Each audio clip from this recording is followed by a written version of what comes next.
Politics. This is episode 13. Lucky number 13. That's right. Right before furlough and spring break. Yeah. Easter weekend. It's been a heck of a week, but let's start off by thanking our sponsors.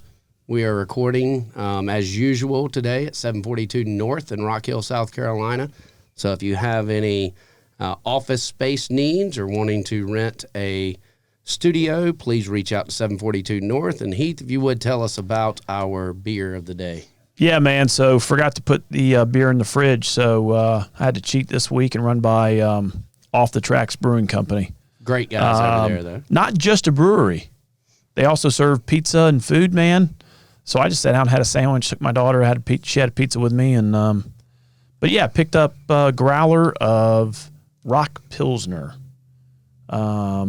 This is just an easy drinking light beer, man. And it is a Comer distributing beer. So yep.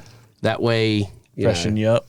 We are very thankful to Chip Comer and his crew for sponsoring this. Without him, we wouldn't have the weekly producing that we have. And I didn't even introduce ourselves. I mean, I kind of got away from that. But Representative Brandon Guffey and Representative Heath Sessions here. Yep. And it has been one heck of a week. Yeah, man.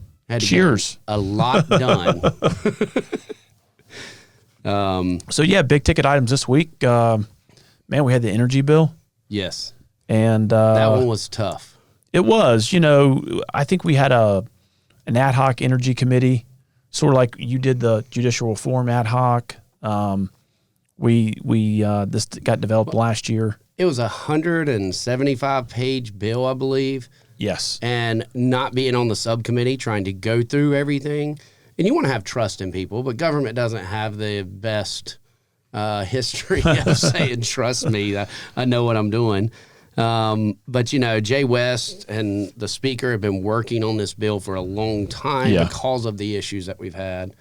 And, I just didn't follow it that much. And then whenever it came time the day before we were going to be debating it on the floor, the porch caucus, we're sitting out there and we're going through everything line by line. Yep. And I was like, man, this is just too much to consume at one time. It was a comprehensive effort. Yeah. To, we can back up a little bit too, because, everyone remembers the VC Sumner debacle, right? Correct. Base load review, all those things. And so, while that obviously put a bad taste in ratepayers' mouths, so to speak, when this started working its way out of subcommittee and committee, opponents of this bill were very quick to start getting the word out. Hey, this is base load 2.0. This is, terrible for the environment and so on and so forth. But, some of the people that we trust the most, like John over at Conservation Voters, I feel like he's always been honest and upfront. So you've got, someone like him saying one thing, and then you've got someone, say with the chamber or the speaker or other people telling you this is just not correct in the way it's being portrayed. And then, we were trying to solve a problem for York County Natural Gas. And ultimately where I had to fall on this bill was we have a York Electric co-op, which is ran by the people of York County, and the co-op supported it. Yeah. So these are people that are elected with the co-op that run it, and they are saying this is what we need. And it's just ensuring that we're trying to make the best decision possible. And I thought that I had found an out because my brain was about to explode trying to figure everything out. So I was like, oh, well, I applied for this company. They may be doing work, so maybe I need to recuse myself. And I showed up and ethics was like, nah, you haven't even been interviewed, so that's not a reason. It's like, dadgummit. You actually went to ethics to get... They wouldn't back me up, though. Yeah, that's funny. Yeah, so I actually... way back when this was sort of getting worked out in the ad hoc, Representative West, and I would be sitting down and we talk from time to time, and he was like, man, don't you do something with utilities? And I said, well, I'm a private contractor, and we do work for utility, companies such as Santee Cooper, Dominion, South Carolina, Duke, and some others. And so, he started to run some things by me, and I said, what are you working on? What's essentially what's going to happen? And he said, I think the bill's going to be sort of a template for how do we get these, whether it's utility power generation plants, whether it's pipelines, whether it's new transmission or distribution lines, those types of projects, substations, solar farms, the things that deliver energy from generation all the way through to your house. It's going to create a template to where there's a path, an efficient path, that those things get permitted. Correct. Right? So they don't get hung up in court. And we did cut a lot of that red tape out this bill. That's right. So so because of the V.C. Sumner debacle and that not getting constructed, we are behind the 8 ball when it comes to power generation. And that hurts us on economic development. I was going to say, so folks in South Carolina know we are one of the fastest growing states in the country, and there's a reason. We have a great business environment. We have a political environment that welcomes business, law enforcement, veterans, all of those things. We want to have a great state to live, work, and raise a family. Correct. So a lot of people, on the conservation side. Yeah. So we're not just bringing in one type of person. Yep. We're trying to protect our state. And so whether it's big business, small business, data centers, things that pull a lot from our grid, our power grid, we want to be ready for that growth. And so being a little bit already behind the 8 ball, we thought that putting this into statute would be a good idea. So we want to be able to get those projects permitted quicker and shovel ready. And then also, because Santee Cooper is a quasi-government that the state agency, owns it. Yeah, right. Because of the V.C. Sumner debacle. So this also enables Santee Cooper because, I don't think I'm telling the secret here, but Dominion's building a power plant. Regardless. Right? Down in Kennedy, South Carolina. Yeah. And this... That is replacing a coal plant, which was not nearly as clean as natural gas is. Absolutely not. Coal's the worst. Yeah. As far as carbon emissions. Everyone on this issue agrees coal is the dirtiest energy we can generate. Use for in-feed. But, so that was an old coal-fired power plant. It's now going to be a new one's going to be built, and Dominion was committed to building it. I believe they were already in the permitting process. Right. This legislation that was led by leadership, which includes Speaker Smith, Jay West, and others, is going to enable Santee Cooper to be a part of that. And was it, if I'm not mistaken, so if one comes in, it's like, 200 kilowatts, but if you add in Santee Cooper, then they can do up to 400 kilowatts. And it really boils down to the chicken and the egg comment. Because I didn't realize, but I learned this while I was on county council. One of the reasons we don't have a lot of businesses move out to York is due to the lack of infrastructure, and that includes utilities, water, power, things of that nature. Yeah, correct.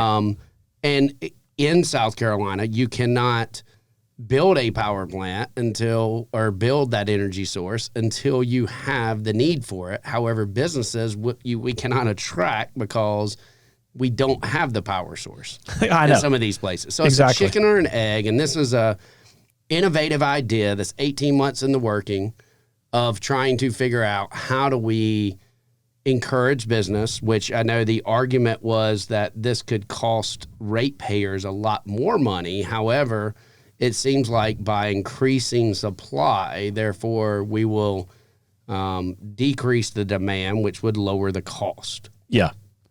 Yep. So this is just for the two listeners.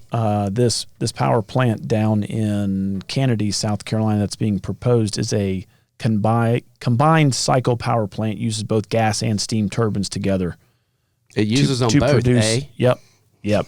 To produce up to 50% more electricity. So more than a traditional simple cycle. So also, in listening to, folks who had concerns about polluting the environment, in talking with the other side, the utility advocates, they were saying, well, what's the concern? And I said, listen, that's near the Edisto River. What do you say to those types of comments, criticisms? And they said, no, we're not using water to cool this stuff. It's not like a nuclear plant is. That's right. It's some sort of air filtration, something like that. So they're not going to be sucking in a bunch of water from the Edisto River. And this week was the first week I can remember since being elected in the legislature that the Freedom Caucus and the Republican Caucus worked together. We did not go against each other. And it was very cool sitting on the floor. And it's like, okay, so what are they going to hit us with? And I'm getting the John Bircher emails and all that BS and thinking, okay, well, this is going to be an energy czar. Yeah. An energy. Now, there was a valid argument of saying we're taking it from, and it's the Energy Commission that it regulates, that votes on this. We're going from 7 members, and the House recommendation is 3 members, which we know the Senate's going to then come back and say, how about we make it 5? And the point of that is because we don't have enough people that are qualified for these positions to make the decisions. So they looked at it as consolidating power. There was a little bit of an argument there, but ultimately it's getting the people who know the most in charge. But it was very nice to see that we worked together, not just on this bill, but on many of these bills this week. There wasn't a lot of infighting. Yeah, and it's amazing whenever a supermajority works together, how simple things can go and how much we can get done. And I often say we have had the most conservative group in 250 years of South Carolina, and we've done it in spite of the Freedom Caucus, not because of the Freedom Caucus. Well, and, you never have to I would not think that an election year has anything to do with this. I got to get my talking points. So I think that, and again, it's all members have to consider this is an election year. And so when they go back to their districts and their voters or their potential voters are asking, hey, what did you do in the past 2 years? You can't just say, well, we tried, but actually we didn't get anything, none of our priorities done. And you know what I mean? Evidently you can, because they've been doing this shit for 20 years now. Well, without accomplishing anything, but all of a sudden it's like, yeah. Well, I would agree to disagree. I think that you have to be part of. All you have to do is use words like swamp, uniparty, rhino, and then you can claim how ineffective you are for any reason, and they still put you on a pedestal. I think that may have worked 4 years ago. Yeah. I agree. I think it worked 2 years ago. But as more and more people start figuring out that this medium, especially podcasting and videoing from social media and talking to constituents, they are shining the light on that kind of political theater. Right. And their voters start asking now the right questions. Their voters are now becoming more informed, and they're like, wait a minute, I thought you said, nah. Yeah. Like, I don't trust you once I catch you in a lie. That's right. They're not getting the entire picture. And have you noticed, I'm not patting ourselves on the back here, but I have noticed other caucuses and other members now taking to podcast format. Yep. And I was like, huh. And the funny thing is, I thought we were late to the game. I mean, podcasting's been around for what, 10 dozen years at least, right? Yeah, but not too many people are speaking as honestly as what we are. Oh, I agree. What we're seeing. So, and I don't mind talking about this on the podcast. So last year we were freshmen, and I have a friend who I went to school with back in the late 90s, and I said, hey, she works over at ETV. And the first thing I said was, hey, we ran into her at the Riley Wilkins dinner. Yes. And I said, hey, have y'all ever thought about a small film crew just following freshmen as they're learning a couple of reps who have no clue what they're doing yet? Yeah. And filming that for 4 years. right? Or filming that for a term and then doing some production work and then making it a show. And she was like, are you serious? And I'm like, yeah. And she was like, yeah, that sounds pretty stupid. I think people would love it. I think the access, allowing people to see what we see on a 30-minute per week basis, I think people would just stay tuned in. I mean, we couldn't record caucus meetings, of course. No. But think about as we came in at one point and we are looking at, we thought that we knew how everything worked. And then there's so many times where you think it's one way and it's completely opposite. Yeah. And then showing how you change, which is what I love about the podcast. Yeah. Oh, I know. I mean, truthfully, there's been many a times where we might sit here and run our mouth about how the Freedom Caucus operates. 6 months from now, we might be sitting here saying the Freedom Caucus is right and this is the way we're doing things. But we're always going to be open and honest about how we feel at the time. That is correct. Depending on the issue, who knows, and depends on what happens after it. Right. But yeah, I think, and it's so funny when I started talking about having a documentary film crew chasing us around, because I wanted to film actually the Gavin's Law pursuit and efforts and just a freshman experience type thing. And that could have been the first year or two of the show. But that would have killed everyone politically, because everyone would have been like, if this dumb guy Guffey can get elected, then I can go down there.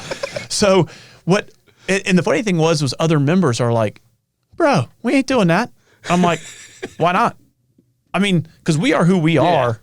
Regardless. And, hey, what you see is what you get, And I don't mind the public seeing even some of the things that may not be the most attractive part of politics, but hey, it's in the box. It is what needs, as long as the public knows that as we are having conversations, and I get ragged on about this often because I will argue with you even if I agree with you. And I always play devil's advocate. Yep. And whenever I'm arguing that point, they take the point that I'm arguing, trying to get them to think and say, well, that's what Guffey believes. It's like, no, I'm trying to get you to see it from all sides. I'm trying to get you to see what Guffey thinks, and that is I'm trying to look at it from every side. I've always enjoyed doing that, or taking just an issue that maybe even you and I agree on. Yeah. Because I want to understand where the opposition will come from. You know what I mean? I want to understand now, and I don't mean political theater opponents. I mean true. That is right. Discussion. That's right. So, and speaking of that, I thought we were going to have a good, true discussion on one of our next big topics this week, and that was DEI. Oh, was that unsuccessful? Well, here becomes the problem. And I would say, I was looking forward. I wanted to speak on behalf of the DEI bill because I believe the 14th Amendment kind of protects us from this, and we don't need more government trying to force diversity, equity, and inclusion. It's already written within our Constitution, and we should stick to it. The problem comes whenever you had Democrats come in with a box of amendments and drop them on the desk. And we are talking about, I think it was 121 amendments at that time. So we immediately called for cloture. Yep. Cloture changes the rules, and it says that you only have 3 minutes to speak for, 3 minutes to speak against, and then you have 1 hour to speak for total amongst everybody and 1 hour to speak against. So it's three for an amendment, 3 against an amendment, and you vote. But as soon as they drop that box, that's 6 hours worth of amendments, and we were taking on DEI at 4 p.m. Yes. And, for us, we had York County delegation in town that, they're coming down to speak to us and every member of council. And these are important things that we don't want to miss. Yeah. So we have a scheduled York County Council was coming down to host us for a dinner. Right. Supposed to be at 6. We had a 3 scheduled 3 committee dinner, and which got canceled. Yeah. Because of this DEI. Yep. But here becomes the problem is we had to bring it up and we had to address it, which required us coming in early, staying late over the past week and a half of getting through these bills. Because whenever we come back from furlough, which we are coming on the week after Easter, we've only got 1 day. And if there's anything left on our agenda to get over to the Senate, then all the Democrats have to do is file a bunch of amendments like they did with DEI and run the clock to midnight, and then it never gets to the Senate. Therefore, it doesn't meet crossover. That's right. So for the two listeners out there, crossover is April the 10th, which is a Wednesday. And right now we're actually filming on Good Friday. We are off next week. So I think we got spring break here in Rock Hill. Yeah, we return on April the 9th. So as representatives, we come back Tuesday, April 9th. And so what Representative Guffey's speaking to was we literally have Tuesday. And now we could treat Tuesday like a budget day, and work through the wee hours of the morning. At midnight, crossover starts. Problem is obstructionist of all shapes, sizes, parties, caucuses, whatever, could do that. Correct. In theory. So and we knew this for about, I think we've been planning for this for a month. And Speaker even told us in caucus lunch, I'm not breaking confidentiality here. He said we will be working late this week. Yes. Just because energy, DEI, the liquor liability stuff, and a lot of other, say, medium to small issues, but they're still important. All those issues are still very important to folks who are authoring these bills because this is the last year of the 2-year term. I want to go back and get that sheet of the agenda that the Speaker and Majority Leader laid out week 1. Oh, I have last year. The 5 pillars? It wasn't just 5. I mean, it was 5 pillars of our sort of agenda. And I think we've accomplished everything. Underneath those 5 pillars were like anything from 3 to 6 issues that we're going to tackle. And those issues could have been accomplished through 2 and 3 bills. Yeah. You know what I mean? So we're talking about the heartbeat bill. We're talking about CON, energy, constitutional carry, education bill. I mean, and these are the things as we were running our campaign that, we're running on saying the swamp's not allowing this stuff to go through. And this is stuff that we're constantly hearing. Yeah. However, whenever we seen it, I remember looking at Heath and just thinking, man, they're full of shit if they think that we're going to be able to pass all this. I do remember looking at it. It's like, this is aggressive. There is no way. And then we accomplished so much. And to knock every item out of there, it almost makes me think, like, are there any more Fox News talking points that we could hit for next year? I'm sure. There is always room for improvement. I'm sorry, Fox News is for rhinos. Are there any more Newsmax Alex Jones points that we can hit? Yeah, so they're making the frogs gay. Yeah, man. But so back to the DEI subject, it's remarkable to see that as a chamber we come together unanimously to support a Robert Small statue last week, and then this week slice and dicing up again. It is, and I had a very long conversation with a Democratic leader on Tuesday night before we went in. And having that conversation, the one thing that I will say opened my eyes, because I look at everything from Rock Hill. And most people that know me in Rock Hill know that I was born to a teenage mom. Yeah. And, we were raised struggling. My mom always worked 2-3 jobs. Yeah. I grew up in extremely diverse neighborhoods. I've always taken pride in the slogan of Rock Hill of there's no room for racism. Mm-hmm. And that's the way I've viewed everything. And I don't think that we have the same problems in Rock Hill that we may face in other areas. Now, this representative represents a very low-income, rural part of the state, rural, minority-based employment opportunities are sparse. Yeah, right. High-paying jobs aren't there. Yeah, you got to travel at least 30 minutes or so to get to work if you're making above 50,000, 60. You know what I mean? Yeah. It's just a depressed part of our state. What they call the corridor of shame with our schools and everything else. And while what I was telling him is I can only fight for what my community, and that's the reason we have 124 of us to sit there and battle it back and forth, and we have to represent our own areas. But he just saw it as a completely different view And he saw it as we need to put our finger on the scale. Whereas I see that we've put our finger on the scale so much that now we are causing more division because we're too focused on using this as our identity as opposed to being, as Martin Luther King said, judging someone based on the content of the character and not the color of their skin. Yeah, well, and you talk about, for instance, the lack of educational opportunities or the lack of educational rigor, saying, and I'm just throwing out, any of the counties in our state that are more rural probably have less tax revenue, so less, as far as education dollars, less to spend, so you don't have as good a schools, you can't attract good teachers, and it's just a domino, right? But that's why we have to encourage economic development. And I've never been for government putting their finger on that scale, except for those rural areas. We have to do something to incentivize these businesses in those rural areas. Or how can we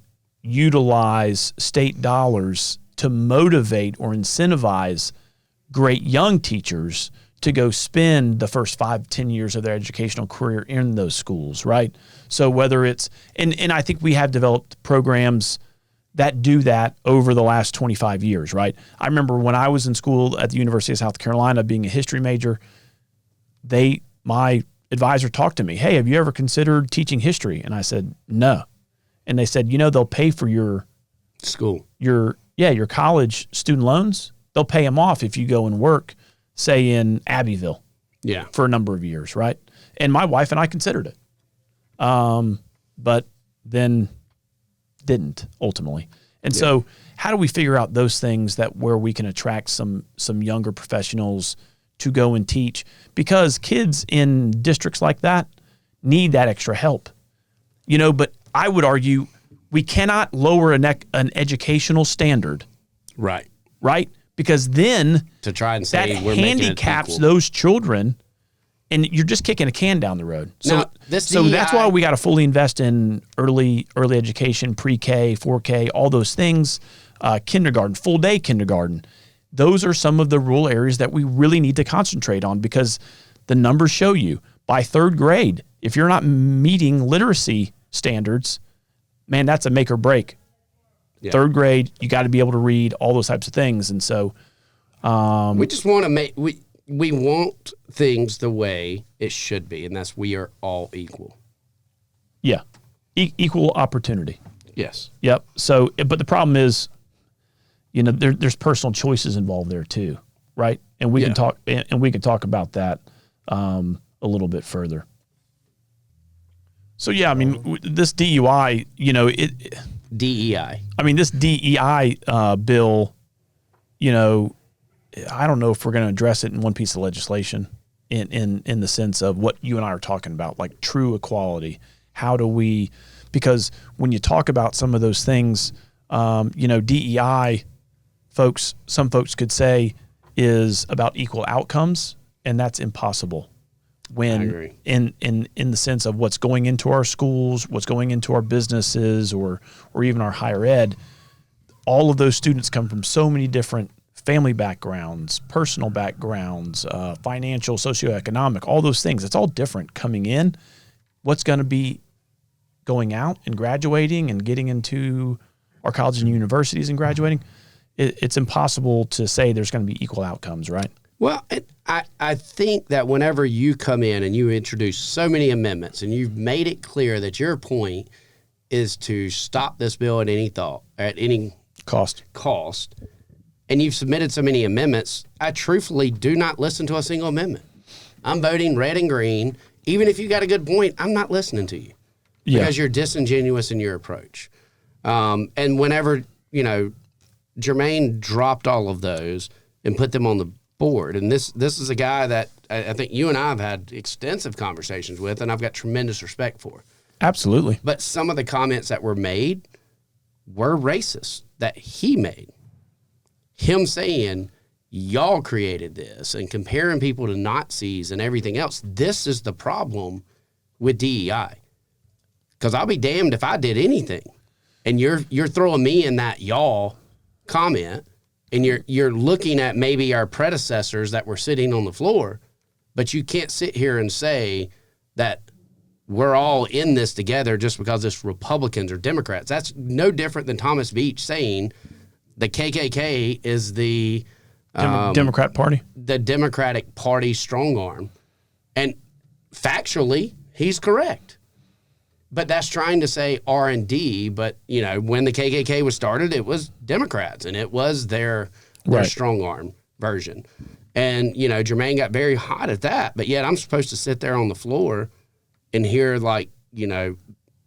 myself, because I got an R beside of my name, being compared to a Nazi. Well, and that's there's the a lot of argument things wasn't worth it. Yeah, and there's a lot of things to take in mind. I mean, you're not, when you talk about Republicans and Democrats, some folks may say, yeah, but there was a monumental shift in party realignments and all those things, early or mid 20th century, all that kind of stuff. But back to this diversity, equity, inclusion stuff. Well, we're still not there to represent a party. We're there to represent people. And damn it, quit worrying about what the party is.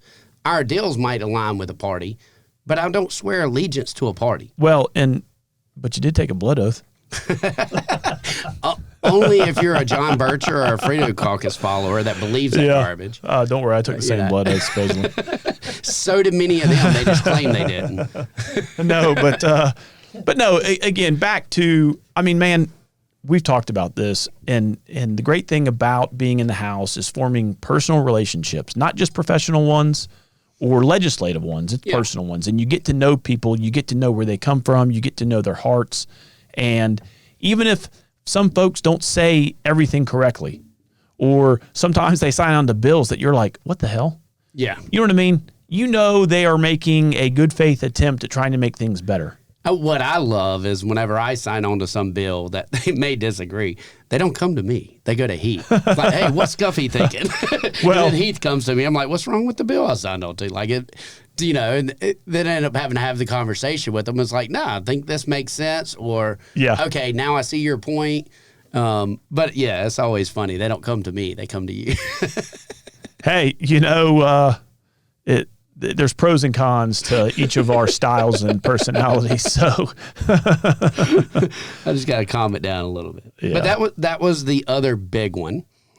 So DEI passed out of the House. Yeah. Is it going anywhere in the Senate? From what I'm being told, no. Yeah. And that is disheartening, because I think that the genuine approach from leadership and from the Freedom Caucus working together was to get this up and to get it out. Now, this is only for colleges and universities. Mm-hmm. But this is going to go back to, in my opinion, similar to the school choice bill. If we can't make what we feel is a compromise work, then we're going to go all in.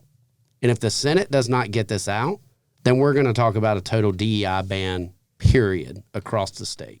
Well, this sort of reminds me of the Porch Caucus ethos that you read about.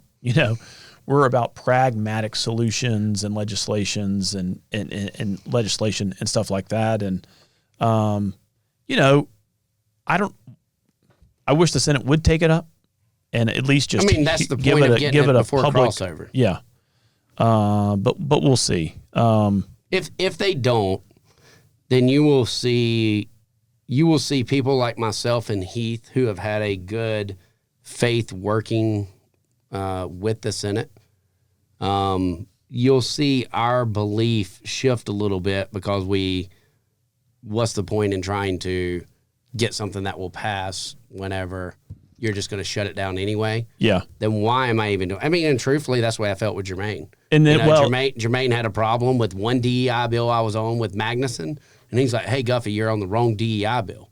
Yeah. And kind of explained me some of his concerns. I signed on to McGinnis's. I didn't remove myself from Josiah's because I agreed with what Josiah's intent was, and then they combined the bill, which still made me a co-sponsor on the bill. But it's like, if you're going to come to me and tell me I was on the wrong bill, and yet this was the compromise but we're still that's being put out, and then you're going to drop an entire box on the table and then call us Nazis, then you just lost credibility with me.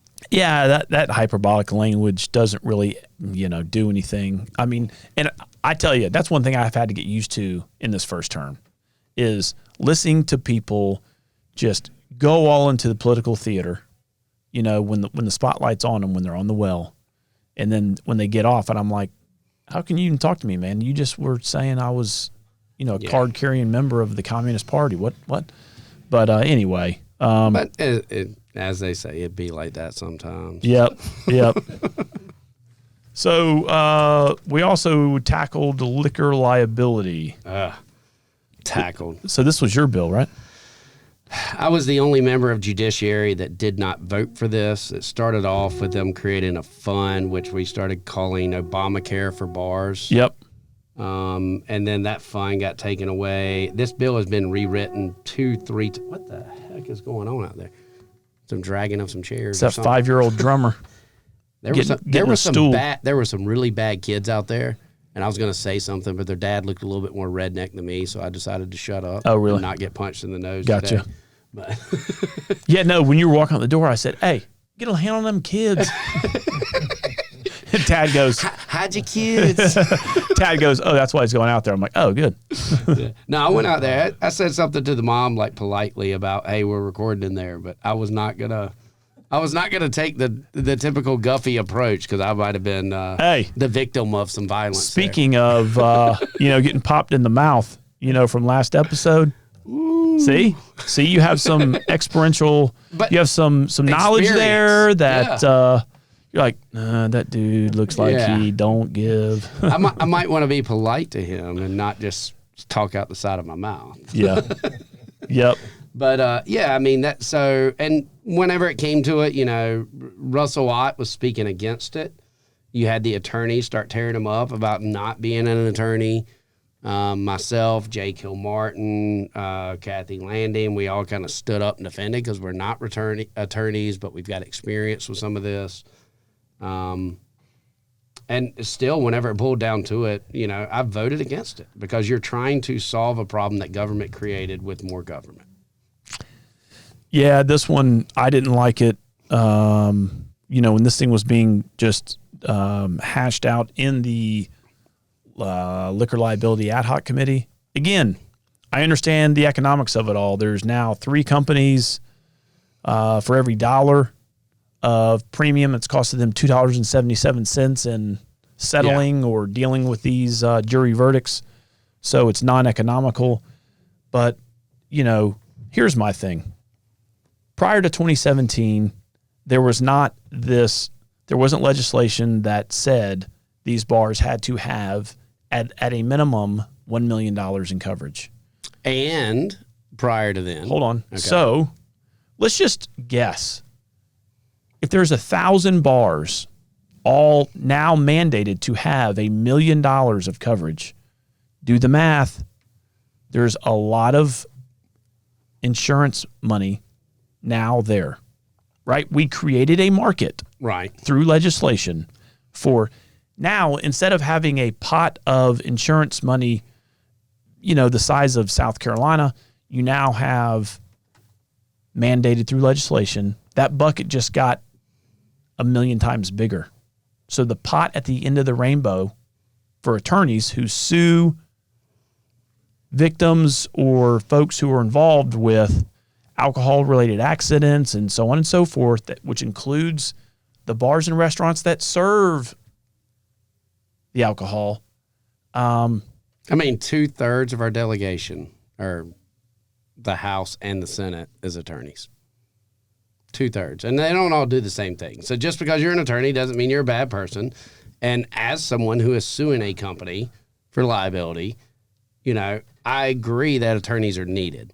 However, it makes it hard if you're not an attorney to trust the intent of the legislation. I would say if you're an attorney, it's your duty, it's your job to bring justice, whether it's through civil penalties or criminal penalties for your client. But the only the attorneys aren't the bad people or the bad actors for the most part. And the insurance companies are loaded. The issue is we created this through legislation. And again, the good intent was victims needed to be compensated. Correct. Right? But now this pendulum is swinging back and you're like, damn it, we didn't intend for this insurance market to get so expensive to where it's driving out of business our bars and restaurants. So that wasn't the intent. Right. So this legislation now says you still have to have the $1 million minimum, right? But if you stop selling liquor at 10 p.m., is it? There's different levels. Right. So it's a progressive. VFWs are considered different. Okay, it's a progressive incentive. Right. So if you stop, but I can't remember if it was alcohol or just liquor. But if you are a bar or a restaurant and you stop serving alcohol at 10 p.m., your insurance, you only got to carry coverage, $750,000. Oh, is that what it was? 750. Well, and it's like if it's at 5, I thought it was, if it's at 5 p.m., it's like $500,000. Correct. It's $100,000 as the time goes. Yep. So your umbrella, your coverage, you have to have $1 million coverage. If you stop selling at 10, you get $100,000 off. So now you only got to hold a $900,000. So now you just want a bunch of drunk people on the road during hours that everyone's on the road. So if you stop serving at 9, guess what? You save another $100,000. Right. 8. Now you're 300. So now you only hold a 700,000, and all the way down to 5, to where if you stop serving alcohol at 5 p.m., you now only have to hold a $500,000 alcohol but policy. We had this discussion, and what were we told? The difference between $500,000 and $1 million minimum liability, it was not going to change much at all. And the companies so if it's don't not be going to change that much at all, this is blowing air up your skirt to make you feel like I'm doing something. So like it is ridiculous. And again, and I went back to some of the members of this ad hoc committee and I said, hey folks, again, back in 2017 when we mandated bars and restaurants have to have $1 million worth of coverage, we now have this result that none of us like. Bars, right. Restaurants, none of us like it. So the attorneys do. Maybe. So why don't we just go ahead and take that down to 500,000? Let's just take that number down. And here was my rationale. If you listen to some of the early ad hoc committee meetings, I believe it was Michael Wise from our Department of Insurance said the average claim for alcohol-related accidents are $225,000, $235,000. So I said, well, take that times 2. So that gives every bar and restaurant who's serving, they get two per year, which is the average, right? And so I was like, $500,000 covers that. Let's just do that. And I was told a bunch of different reasons why we couldn't. And again, I'm not an attorney. I'm thinking of this very simplistically, and I understand that. Well, and I with me being one of the few people that kind of spoke up against this, having the conversation, whenever I spoke, I had many Republican legislators come to me. Like I said, on the final bill, myself and Ray Felder were the only 2 no's between Republicans or Democrats. It was probably being scored somewhere, some special interest, so we're going to tag you bad and we're going to make you look bad. I don't care. Wait a minute. So every member voted for this except for myself and Ray Felder. And you were out. I think you would have been read with us as well. Oh, yeah. But the problem is, and there might have been some solutions, and granted, so Cal Forrest, one of our 2 listeners, as you often say, which everyone says, quit saying 2 listeners. Right. But Representative Cal Forrest come up to me, and he said, Guffey, I want to explain to you, because I was here as a freshman in 2017 whenever we passed this. And he said, looking back, he said it was one of those things where you're trying to understand an industry you're not as familiar with.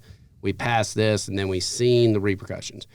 Ultimately, what it come down to was the language of between an aggregate claim or an individual claim. So the difference is out of $1 million, you can be sued up to $1 million for the entire year between multiple claims, or $1 million per instance. And then they put in the responsibility, which we often say, if you're responsible, you have to have more than 50% responsibility. That was argued on the floor by an attorney, and this is what makes me think it's so disingenuous. Argued that if you're 50% liable, then you can be sued for the 100% of the policy. However, what we found was that language says if it's got alcohol If you're 1% responsible, then you are 100% liable. Yeah. And that becomes the problem. So if we could just simply change that language to state, to go with everything else we do tort reform. Now, I do have faith that we have something coming through the Senate that addresses the tort reform a little bit. No, I don't. I'm hoping it does. I will bet you money that never makes it out of committee.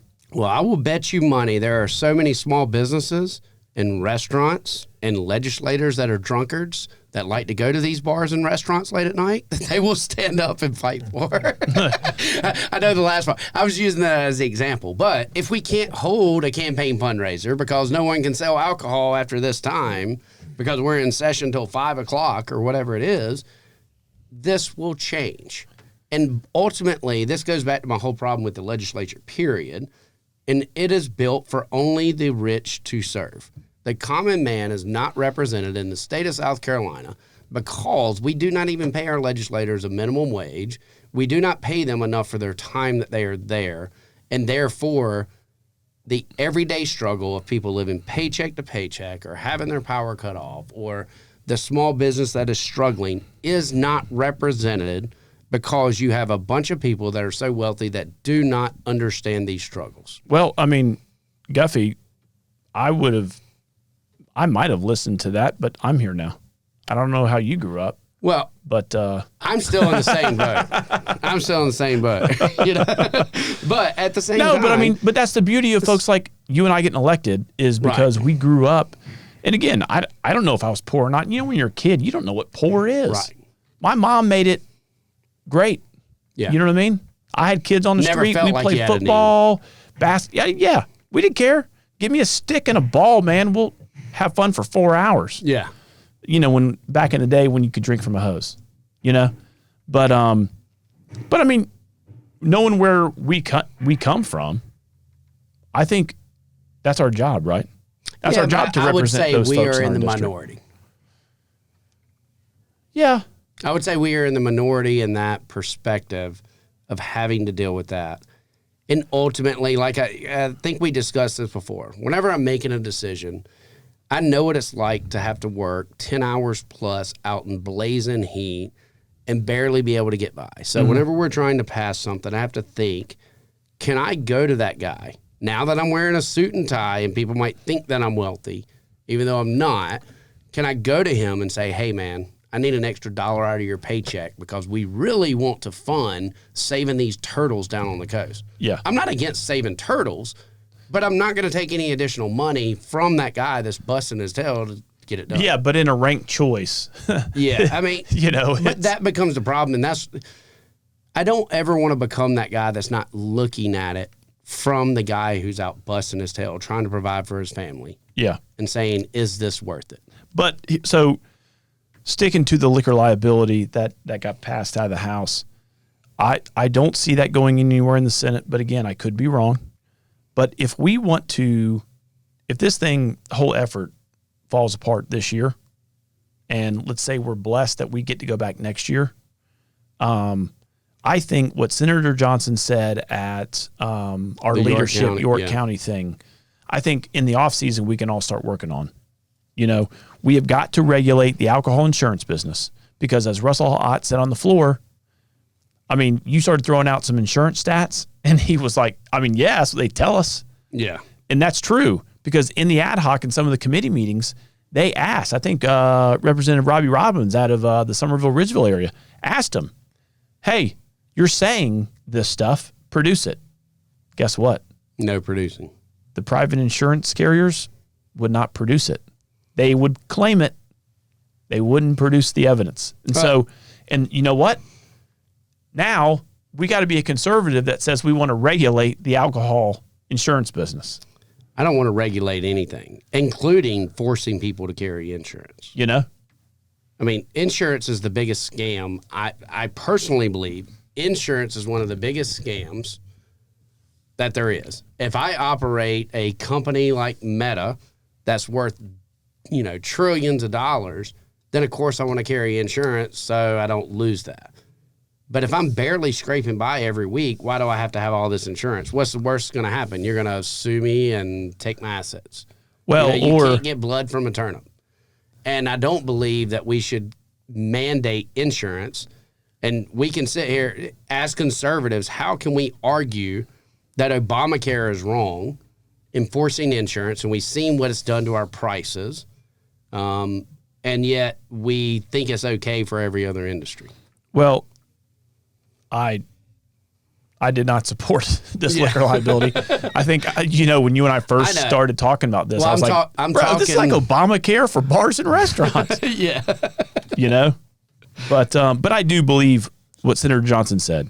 Yeah. We've got to regulate the alcohol insurance, but if we want to address this comprehensively, it's going to be in a bill package, not just a silver bullet of one bill. And we've got to have attorneys in the conversation, and we've got to have insurance companies in the conversation, because many of our laws are written where we think we're solving a problem and we're creating more problems because of our lack of knowledge. Yeah. But here's another thing. Now, when it comes to trying to actually solve this problem, we've got to start looking at stricter DUI laws, though, too. 1,000% agree. I mean, folks. Not everybody has a rock in their shoe. I understand. But at the same time, state troopers should not be hanging out in front of a bar waiting for somebody to leave and then pulling them over. And that happens quite a bit. That's happened in Rock Hill. Well, and again, everybody's, entitled to due process, attorney representation, all those types of things. But, there's been plenty of... If you can't judge me for wearing a headdress, don't judge me for coming out of a bar. And last but not least, tort reform, joint and several. Yes. You got to do all of that at the same time. And that may be our big things. I mean, I agree. I don't know the solutions, but I understand the heartbreak and the issues that our small businesses are facing. All of this stuff includes all sides giving a little. Bottom line is we wouldn't need it. We wouldn't need it to begin with if government did not get involved and put their finger on the scale. I don't know. Because anytime alcohol is involved with anything, things can get into a ditch, like literally and figuratively. But we are forcing that you have to carry this insurance. Right. But this 2017 law, which again, I'm not saying it was well-intentioned, $1 million worth of coverage, well, it's now, that was put there for victims of these types of accidents. That was Moms Against Drunk Drivers really pushing for it. Yep. And I, as someone that's lost a child, I understand. I still don't believe government is the solution. Oh, I don't either. Us mandating that caused the problem. And this is our problem with our education system. And I'll use the tablets as an example. Yeah. We make a bad decision. We go down that route. We see the implications that is causing. And instead of turning around and saying, you know what, we screwed up, we made a bad decision, we couple and we add more government on top of it. We throw a wheelbarrow of dung on it instead of just saying, hey, we spray some cologne on a turd and say it smells good now. Hey, listen, we're lost. Yeah. We made a wrong turn back there. Let's go back to the intersection and go the other way. Which is why we can't get back to the simplistic version that our founding fathers wanted whenever they wrote or whenever they introduced the way things work, is because we keep adding more and more government. Well, hopefully we'll get another term or two, and I can only afford be a part of the solution. So, all right. Yeah. Well, that takes care. Those were the three main things that I had on my list. In the words of P. Diddy, can't nobody hold me down. Hey, so I have us. This is about 57 to 50 minutes of podcasts already. He did not take the P. Diddy bait, bro. Yeah. So for some reason, my wife and I were at dinner last night, and we got to talking about that's that 5-year-old drummer, baby. We started talking about Hey Dudes, the shoe. Do you have any Hey Dudes? I had some Hey Dudes. Okay. So Hey Dudes, Croc, just different styles of footwear. And I think it started off because a guy came in wearing shorts, a golf shirt, white ankle socks, but they weren't like had Hey Dudes with Hey Dude. No. He had Crocs. Oh, he had ankle socks, so they went over the ankle bone. They weren't like those no-see socks that I wear. They were up to the ankle with Crocs on. And I go, I mean, you don't play just the tip with socks. Either go all the way up. Or I literally said to my wife, I said, that dude's from Ohio. And she started busting out laughing. She goes, why do you say that? I said, well, because I've been to Ohio. First off. But I said, anyone truly from South Carolina, especially the coast, would not wear ankle socks with Crocs. And then that took me down a whole black hole of what do your shoes say about you? And I said, you know what? Us being from South Carolina, I'm from the Low Country. She went down to College Charleston. We started talking about our different Sea Island communities and beaches. And I said, how about this? If our beaches were a shoe, what would a Hey Dude be? And we both ripped off Myrtle Beach. And same. Actually, I think Croc is more Myrtle Beach. Croc, Hey Dude is Grand Strand all day long. Hey Dude might be more like Kingston area, the Merle's Inlet area. So it literally got us like, okay, so we took care of the Grand Strand with Hey Dudes and Crocs. What's say Pawleys Island, that Georgetown, and we're like, oh man, that's sort of new money. That's that's Olakai's. That's that new brand of footwear that. Sandals and whatnot and flip-flops. Yep. Some rainbows or Olakai's. And so, well, then we got down to the Low Country and all the Charleston beaches. And I was like, oh, Folly Beach is definitely Reefs and Birkenstocks. Reefs, Birkenstocks, and I'd add Sanooks in there, which was the original Hey Dude. Yeah, right. And then we kept going we had so much fun with this conversation about IOP, Kiowa, Seabrook, Sullivan's Island. So West Beaufort. And so those beaches around the Charleston area, I was not Folly, because Folly's the Folly's outlier. the hippie one. Yep. I was like, that's definitely got to be a barefoot in a dock-sider. Yeah. Or a Sebago. Yeah. Something that you can't find very easy anymore. And so, yeah, man, we just had so much fun with it. And I don't know, what would Hilton Head be? Hilton Head, I would go back to the Sebago. The Sperry Topsider? The Sperry Topsider Masters collection. The one that's really soft inside and soft like goat skin on the outside. They're about $200 for a pair. Yep. One of those. Yeah. That would be the Hilton Head. Either that or the black socks with a penny loafer. I could... Hilton Head. Yeah. Compression socks and all white leather Reeboks. New Balance. Or the Nike Air Monarchs. Yeah, man. Right? Hey, so we still got to do the... So for the two listeners out there, give me your favorite beach and what shoe in the comment section. So whenever we were first elected with our group of guys, I sent out a picture and I was like, this has got to be us one day. And it was a bunch of guys standing around like a old Corvette with denim blue jean shorts rolled up. Oh, God. The white New Balance or like a members only or Corvette jacket. Yeah. T-shirt on. I was like, oh, yeah. This life goals, gentlemen. Hey, if I am ever with you in that group, I'm the one taking the picture. I would not be caught dead wearing attire like that. Oh, I will. In a heartbeat. Matter of fact, while I was talking on the floor, I get a text from Lieber. And Matt Lieber is the rep out of Charleston area. He sends a text and he's like, aren't you for this bill, or aren't you a co-sponsor on this bill, Redneck? Yeah. I think was his comment. But he added the picture, and not to me, this is one of those pictures they said, oh, well, you should have took down whenever you started running for a campaign.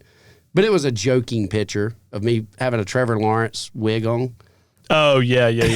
And I had a hat on, so it looks like I've got this long blonde hair, and I got a cigarette hanging out of my mouth.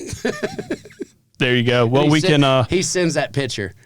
Hey, you know how we can put those pictures down in the sort of the small right-hand corner of like the YouTube? Oh, great. We can put that up there, just for everyone to see. Hey, Several more. Well, I'm about to say I got a couple.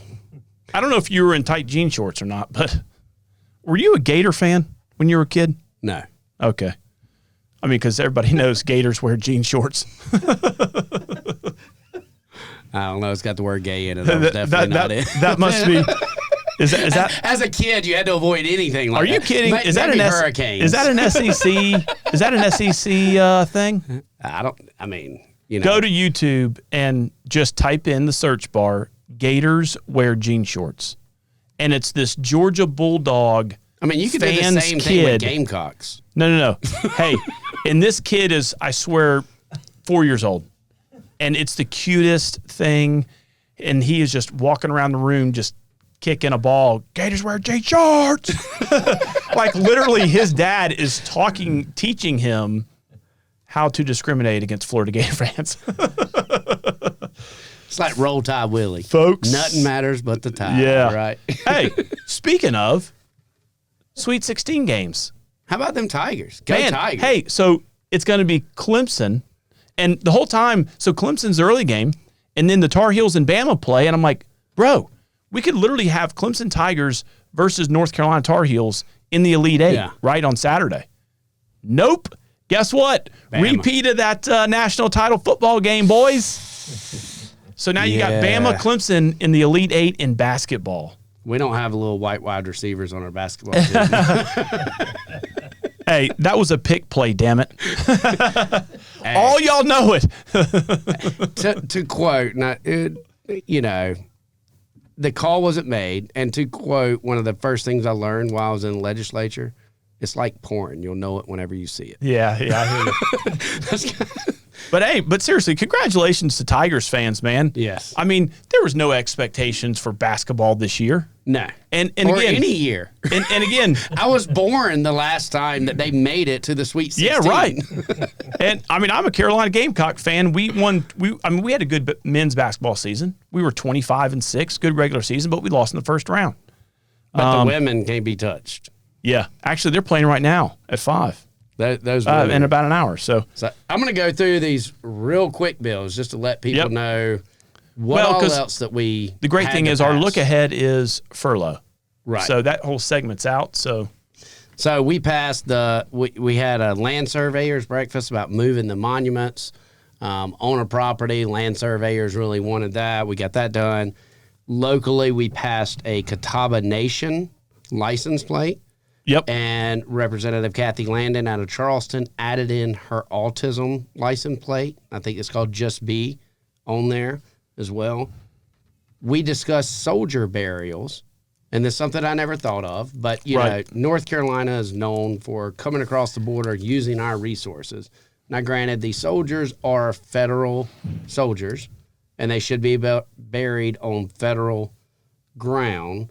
But we have these federal burial sites in South Carolina. What we're worried about is North Carolina not giving that same amount of land and then sending their soldiers here. But we heard from soldiers such as Bobby Cox that served. You know, he might have been registered in another state at that time, went overseas. If he died in line of duty, then he's saying, I couldn't have been buried with my family and where I was raised in South Carolina. Yeah, that's something I never even would have thought about until... Right. You know, and Representative Ray Felder, you know, of course, being on the border, she raised a great point with it, saying that we need to show some type of residency or the family residency in South Carolina. However, it was not taken up. We also passed 4609, which doesn't legalize golf carts in cities, which that'll be the narrative, but it allows the local municipalities to decide if they want to allow golf carts on city streets. And then what they can, what things they have to abide by. So this bill came through the 3M committee, so we heard about it extensively. You know, I think my concern with that bill was safety, public safety, because, you know, you hear about these tragedies of people, whether it's falling out of golf carts, getting hit by a drunk driver in a golf cart. One of my good friends. Yeah, right, down in the beach, right. Yeah.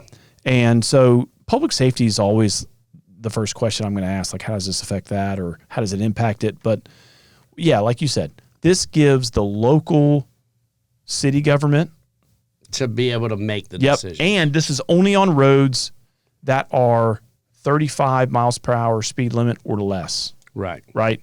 So again, Myrtle Beach. You know, if you wanted to drive down the strip on a golf cart, Myrtle Beach says it's okay, then now you can. Yeah, and a lot of local municipal roads. So not state roads and, you know, things of that nature. So neighborhood streets. And I, you know, I'm one of those that looked into the, you know, I had a good friend growing up, Melanie Matteries, who passed away by a tragic accident at falling out of a golf cart. Falling out, hitting her head. And her, you know, her mother wants to push for seatbelts in golf carts. However, whenever you talk to the golf cart manufacturers, as long as you're not modifying the golf carts to go more than 17 miles an hour, which they're supposed to do, the intent is you are safer being thrown from than you are being strapped in. Right. And I can understand that. So again, just for the two listeners, this law does not say the whole state can now have golf carts running all over our city streets in 25 to 35 minutes. But it gives TGK the ability. Correct. Because so many people ride their golf carts down through there. Correct. And it's such a tight-knit community, it gives them the ability to say, we want to allow golf carts. And again, as a conservative home rule guy, this goes right into leaving it with the people. Yeah. Leaving it to the closest form of government to make the decision. Correct. We also had 5023, which was Rep. Gary Brewer, our buddy's bill for the work zone safety required as part of getting your license. We had 4871, which the Birchers were trying to claim that we can't wave at farm animals going down the road, which was... Oh, yeah. What? Like you couldn't like moo at them, or I thought this was going to be my airboats. I'm like, you tell me if I see a cow, I can't go moo. But or your child, or you know. But the biggest thing was it's talking about the transporting of animals and doing things to intentionally startle animals that can cause, you know, if you got a horse bouncing around or a bull or something, you can really cause some issues. So it's hopefully it won't be a big issue. We did have one that I argued against, and I was in the minority on this one. Evidently, if you find a wild animal, let's say you find a possum, and I know everyone's not as redneck as me, or you find a baby deer, and you're trying to nurse them back to health. Oh, did you see that video? Oh, the video was horrific. This is someone collecting wild animals, and that should absolutely be banned. And I'm for that. The problem is in the bill, and I had a conversation with DNR and everything else, and I was told, oh, our officers aren't going to be enforcing it if you got one or two animals, especially like a farmer that's trying to nurse a deer back to safety. But I said, you know, I've seen it too many times on a York County Council level. Whereas if it's not written in there, I'm not going to support it. Yeah. Damn chickens coming back to roost. It's got to be written that way. And if you can't put two or less animals in the bill, then I will not support it. And I told them I'm not going to try and sabotage it because Coach pulled me out along with DNR. And they tried to educate me. But what I did love was Representative Yao. He gave a little, as Charlie Murphy would say, slap to DNR for the way that they approached him. But I just don't want people getting in trouble for, you know, someone having a baby deer, and the whole argument of the deer owning or the state owning the deer is just BS. So I just couldn't support it. So wait a minute, why didn't they just go in and amend it? Because I'm not powerful enough for them to amend it. I'm sure if I told them I was going to fight to get it closed down, then maybe they would have. But, I mean, there were too many bills coming through. So, then we had 3180, which stops an HOA from foreclosing on a home due to lack of payment, which I think is important. I thought that was already law. Wait a minute, but this is HOA fees. So if your HOA says you can't have boats in the driveway, and they want to charge you $50 a day, and all of a sudden you got $20,000, and they say, "Screw you, we're going to go foreclose on your home." Nope, can't do that. Now, whenever you sell your home, they can still put the lien on your home. I'm about to say they can put a lien on it. They just can't. Yeah. Whenever you sell your home, you have to be responsible for those fees and any fines and late fees that can be added. But they cannot take someone's home for not paying an HOA due or not paying a fine. Again, I live in a neighborhood that doesn't have an HOA. That was one of the selling points for me because that's my property. Well, I mean, everybody lives in your neighborhood, kind of runs the city, so they make the rules as they want. That's just for short-term rentals. Your HOA I have told you this 2 or 3 times now. No, but yeah, I mean, that's one of the selling points of my neighborhood. It doesn't have an HOA, but I will say, if you buy a home in, say, Springfield, you know there's an HOA. I agree. But if you buy a home like where I live, you don't know what the rules and covenants that were filed in the 70s to keep you from doing things. And then you've got these little busybodies who want to come and tell you how to run your property, and I don't do well with them. No. So I'm good with knowing whether I've got an HOA or not. But we also had the 4158, which allows someone in a domestic violence dispute to be able to get out of a rental. So they are not stuck on a lease with someone that they are charging with abusing them. Yeah, right. That one had a little bit of pushback. I wasn't 100% sure on that one. But the most important bill of the entire, the past 2 years was 3227. Youth cannot play pinball. Oh, boy. And you want to know what? The only person in the York County delegation that did not sign on to make this bill go through was our very own Representative Heath Sessions. Can't do it. That's my Waterloo, baby. He's the pinball czar. I'm drawing the line. For everyone to understand, I was joking around with Heath as the pinball bill came up. I went to every member of the York County delegation and was like, hey, y'all want to sign on, make it legal for minors to play pinball? And as they were signed on, I was like, I'm doing this just so I can call Heath the pinball czar, because he's the only member that did not sign on. Yep. Because Heath was out. And but yeah, it was fun. So yeah, man, we got that done. That's one of the first things we talked about on the podcast was pinball. I tell you, and man, it's passed. Yeah, right. From me being sick last week until my son getting sick my son was sick last week, so I think I picked up whatever he had. I was able to fight it off. He wasn't. Unfortunately, we had a little bit of a scare. He caught pneumonia, and it got so bad where fluid was in his lungs, had trouble breathing, had to take him to the hospital, which he's still in the hospital. But I think we'll get him out. He's strong, man, but him, having, I don't know if it's really if it has anything to do with him having Down syndrome, but he does not verbalize, so he cannot communicate. But with his experiences of getting shots and those types of things, man, he don't like a doctor's office. Yeah. And he knows, like, he can sniff them from the parking lot. He's like, nah, cuz I know what this is. And man, I tell you, dragging him into the lobby, and literally he has to get sedated just to get the antibiotics and the drugs that he needs to make him healthy, and so so it's always a little more of a struggle, but yeah, man, he's on the up and up. He had to get put on a ventilator, which is kind of scary, feeding tubes, all those things, but Levine's Children's Hospital, tip top. Yeah. Nothing but good things to say about that place. I mean, the first 2-3 weeks of his life were spent there in the NICU. He is now in the PICU, which is the pediatric ICU. But he's doing good. Hopefully, a few more days he'll be out of there. Well, I'll tell you, the Porch Caucus, we were all praying for you. This happened late on Tuesday night. Yeah.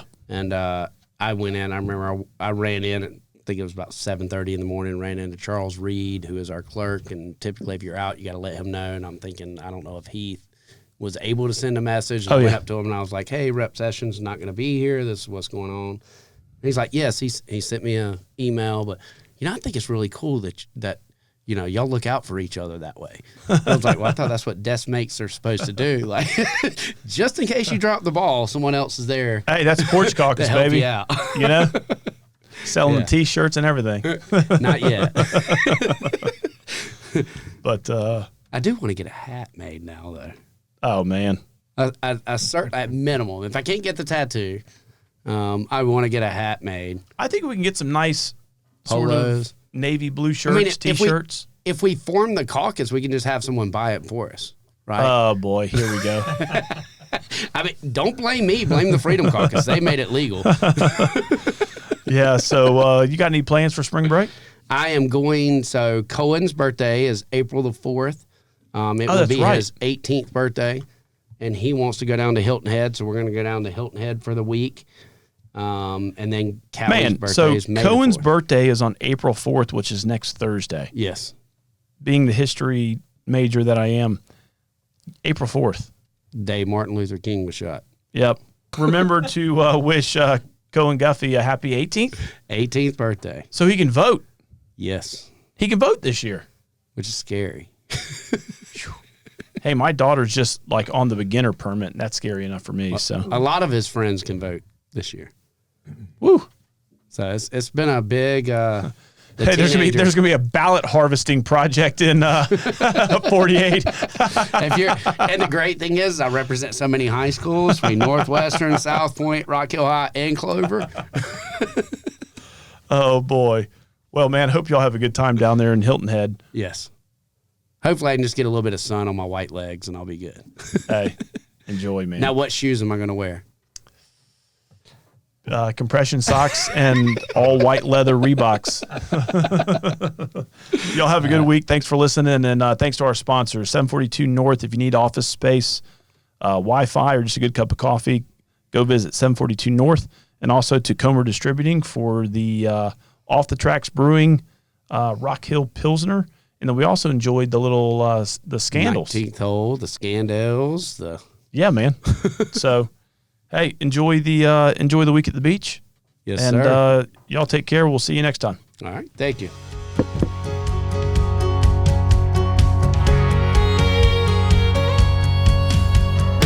In this town, every bar knows everybody by their first name. Feels good to be around, but Hollywood